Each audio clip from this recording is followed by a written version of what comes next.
গীতায় শ্রীকৃষ্ণ বলেছেন, জীবনের কঠিন পরিস্থিতি এলে এই তিনটে কাজ নিয়মিত করুন, দেখবেন সব সমস্যার সমাধান হয়ে যাবে। জীবনে এমন সময় আসে যখন মনে হয় সব কিছু শেষ হয়ে গেছে, চারপাশে শুধু সমস্যা আর সমস্যা। এই সমস্যা থেকে বের হওয়ার কোনো পথ দেখা যায় না।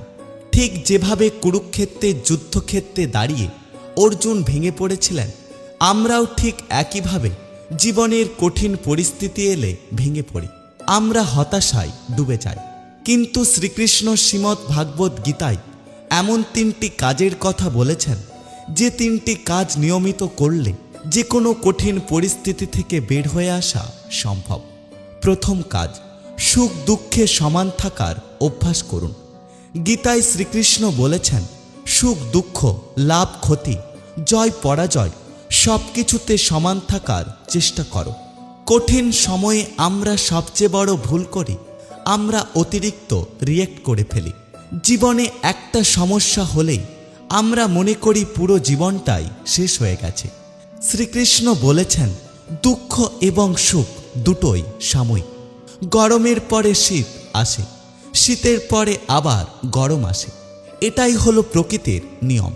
যখন সমস্যা আসবে তখন ভেঙে না পড়ে শুধু একটা কথা মনে রেখো, এটা শুধু সময়ের ব্যাপার। এই সময়টাও একটা সময় পর পেরিয়ে যাবে। আবার যখন ভালো সময় আসবে তখন মনের মধ্যে অহংকার করো না। তখনও এটা মনে রেখো যে ভালো সময়টাও জীবনে সারা জীবন থাকবে না। প্রতিদিন নিজেকে বলুন, আমি সুখেও শান্ত, আমি দুঃখেও শান্ত, কারণ আমি জানি যে সময় পরিবর্তনশীল। দ্বিতীয় কাজ, নিয়মিত ভগবানের নাম জপ করুন। গীতায় শ্রীকৃষ্ণ বলেছেন, যে আমার নাম স্মরণ করে সে সকল বন্ধন থেকে মুক্ত হয়। কঠিন সময় আমাদের মনে হাজারো চিন্তা ভরে যায়, ভয়, দুশ্চিন্তা, হতাশা একসঙ্গে আমাদের আক্রমণ করে। শ্রীকৃষ্ণ বলেছেন, এই সময়ে ভগবানের নাম জপ করুন। আপনার যে রূপে ভগবানকে ডাকতে ভালো লাগে আপনি সেই রূপেই ভগবানকে ডাকুন। প্রতিদিন অন্তত 108 বার করে 15 মিনিট ভগবানের নাম জপ করুন। এটা আপনার মনকে শান্ত করবে এবং আপনার মন থেকে দুশ্চিন্তা দূর করবে। মহাভারতে দ্রৌপদী যখন কঠিন সময়ের মধ্যে ছিলেন, তিনি শুধু কৃষ্ণ কৃষ্ণ বলে ডেকেছিলেন এবং কৃষ্ণ এসে তাকে রক্ষা করেছিলেন। নাম জপের শক্তি অসাধারণ। এটা আপনার চেতনাকে বদলে দেয়, মনে পজিটিভ শক্তি আনে। তৃতীয় কাজ, নিজের ইন্দ্রিয়কে সংযত করুন এবং মনকে স্থির রাখার চেষ্টা করুন। গীতায় শ্রীকৃষ্ণ বলেছেন, ইন্দ্রিয় যখন অনিয়ন্ত্রিত হয় তখন মন তাদের পেছনে ছুটে যায় এবং জ্ঞান নষ্ট হয়। কঠিন সময়ে আমরা অনেক সময় ভুল পথে চলে যাই, মদ্যপান করি, খারাপ নেশায় জড়িয়ে পড়ি, অতিরিক্ত উল্টোপাল্টা খাবার খাই, মোবাইলের খারাপ নেশায় আসক্ত হয়ে যায়।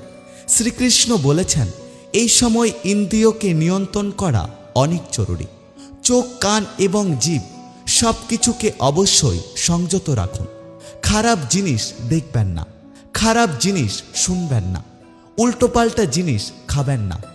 অবশ্যই নিজেকে নিয়ন্ত্রণ করুন, কারণ আমাদের খারাপ সময়ে আমাদের বিগড়ে যাওয়ার সম্ভাবনা সবচেয়ে বেশি। এর মানে এই নয় যে আপনি কোনো কিছু উপভোগ করবেন না। উপভোগ করুন, কিন্তু একটা সীমানার মধ্যে থাকুন। কোনো কিছু লিমিটের বাইরে গিয়ে করতে যাবেন না।